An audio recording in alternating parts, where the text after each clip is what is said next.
আসসালামু আলাইকুম রহমতুল্লাহি ওবারাকাতুহ।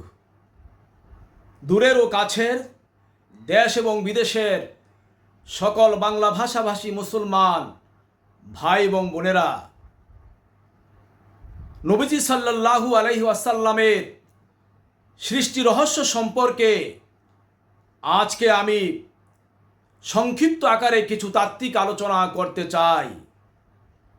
মহান আল্লাহ রাব্বুল আলামিন পবিত্র কোরআনুল কারিমে ইরশাদ করেছেন, লাকাদ জাআকুম রাসূলুম মিন আনফুসিকুম, অর্থাৎ তোমাদের নিকট এক মহান রাসূলের আগমন হয়েছে।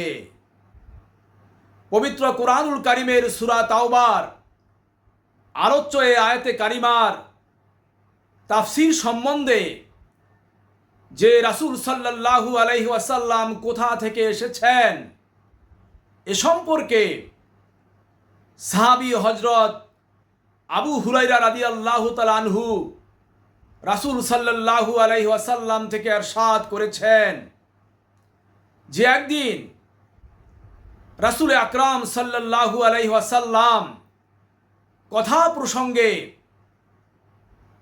জিবরাইল আলাইহিস সালামের বয়স কত এ সম্পর্কে জিজ্ঞাসা করে বললেন, হে জিব্রাইল, বলো তো তোমার বয়স কত? জিবরাইল আলাইহিস সালাম তদুত্তরে বললেন, আমি এতটুকুন জানি যে চতুর্থ আসমানে একটি উজ্জ্বল তারকা ৭০,০০০ বছর পর পর একবার উদিত হতো, অর্থাৎ ৭০,০০০ বছর উদিত অবস্থায় থাকত এবং ৭০,০০০ বছর অস্তমিত অবস্থায় থাকত। এভাবে ওই উজ্জ্বল তারকাটি ৭২,০০০ বার চতুর্থ আসমানে উদিত হয়েছে। আমি ৭২,০০০ বার এই উজ্জ্বল তারকাটিকে উদিত অবস্থায় দেখেছি, উদিত হতে দেখেছি। নবী করিম সাল্লাল্লাহু আলাইহি ওয়াসাল্লাম সাথে সাথে জিবরাইল আলাইহিস সালামকে বললেন, হে জিবরাইল, আমি ছিলাম ওই তারকা। তাফসীরে রুহুল বায়ান ৩য় খণ্ড ৫৪৩ পৃষ্ঠা। নবী করিম সাল্লাল্লাহু আলাইহি ওয়াসাল্লামের এই অবস্থান ওই জগতের হিসেবে ১০০৮ কোটি বছর ছিল। সুবহানাল্লাহি বিহামদি, সুবহানাল্লাহিল আযীম। ওই জগতের একদিন আর এই জগতের ১০০০ বছর সময়।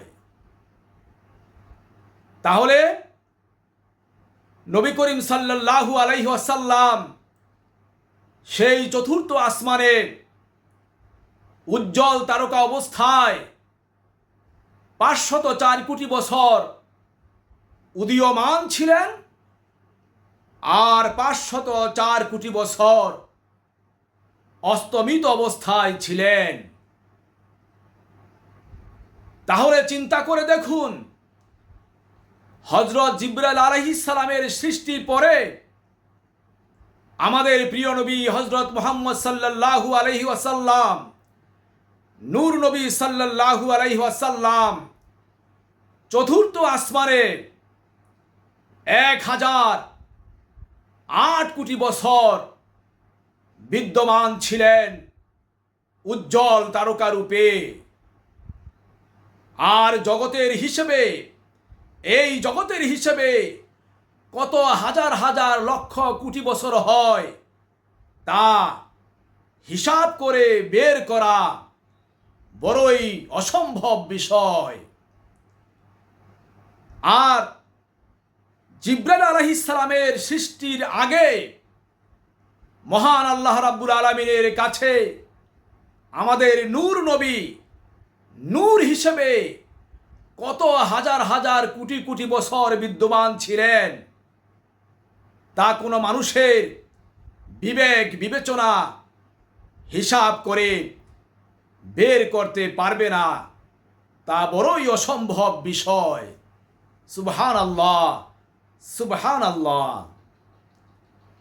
হযরত জিবরাইল আলাইহিস সালাম শুধু আমাদের নূর নবী সাল্লাল্লাহু আলাইহি ওয়াসাল্লামের বাহ্যিক রূপটি দেখেছেন মাত্র, কিন্তু আমাদের নূর নবী সাল্লাল্লাহু আলাইহি ওয়াসাল্লামের বাতেনি রূপটি ছিল তার কাছে সম্পূর্ণই অজানা।